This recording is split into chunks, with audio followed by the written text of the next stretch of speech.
Joseph Vijay என்னும் நான் இந்திய முதலமைச்சராக. எது இந்திய முதலமைச்சரா? அவ்வளவுதான், முடிஞ்சிச்சு, எல்லாமே முடிஞ்சிச்சு.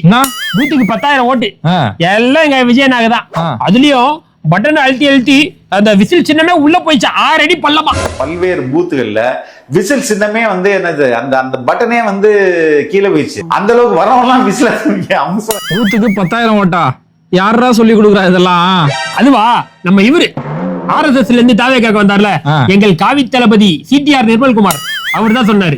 அதாவது ஒரு பூத்துல 10,000 ஓட்டு இருக்கு. இது வரைக்கும் ட்ரெடிஷனலா ஒரு 6,000 ஓட்டு கூட பதிவாகாத இடத்துல இன்னைக்கு 9,000 92% 95% பதிவாயிருக்கு. டேய் தமிழ்நாட்டுல இருக்கிற போலிங் ஸ்டேஷனே 70,064 தான்டா. அதுல ஒரு பூத்துக்கு அதிகபட்சமே 1000 ஓட்டுல இருந்து 1200 ஓட்டு தான். ஆனா எவன் என்ன சொன்னாலும் நம்புறீங்க, ஒரு பூத்துக்கு 10,000 ஓட்டாலும் நம்புறீங்களடா? ஓ அப்படியா, சரி அதெல்லாம் விடு. ஆனா அடுத்து எங்க ஆச்சு தான் வந்துச்சு, ரிப்போர்ட்டே வந்துச்சு மே 4ஆம் தேதி. எது ரிப்போர்ட் வந்துருச்சா? யாரா கொடுத்தது ரிப்போர்ட்? ரிப்போர்ட் உளவுத்துறை எல்லாம் நேரம் அங்கிருந்து எங்க கைக்கே வந்துடும். அதை வச்சு இப்ப எங்க கட்சியை சேர்ந்தவங்க இன்டர்வியூ கொடுக்க ஆரம்பிச்சிட்டாங்க. போன் வந்துச்சு, நீங்க வாங்க பேசுவோம். ஐஎஸ்னா காவல்துறையோட உளவு பிரிவு. உளவுத்துறை ரிப்போர்ட் வந்திருக்கீங்க. நீங்க என்ன சொல்லுது உளவுத்துறை ரிப்போர்ட்? சொல்லுங்க. திமுக வாஷ் அவுட் அப்படின்னு சொல்லுது. பின்ன திமுக ரிப்போர்ட் அங்க மேல கொடுக்காம கொண்டு வந்து எங்க கிட்ட தாவேக்களை பாஸ் பண்ணுப்பான்னு சொல்றாங்கன்னா அப்புறம் வேற என்ன வருது? டேய், உளவுத்துறை ஒரு ரிப்போர்ட்டை கொடுத்தா முதலமைச்சரை கொண்டு போய் கொடுப்பாங்கடா. சரி, அந்த ரிப்போர்ட்டை உங்க கட்சிக்கு சாதகமா கொடுக்குறாங்கன்னா விஜய் கிட்ட கொடுத்தாங்கன்னு சொன்னா கூட ஓகேடா, நம்பலாம்டா.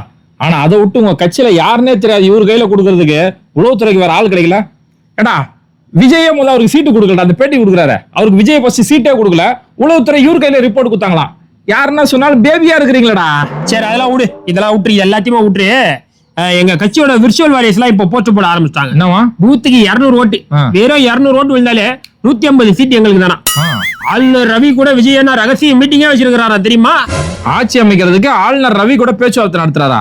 ஏய் ஆச்சரியக்குறி, ஆளுநர் ரவி மேற்கு வங்கத்துக்கு போய் 3 மாசம் ஆச்சு.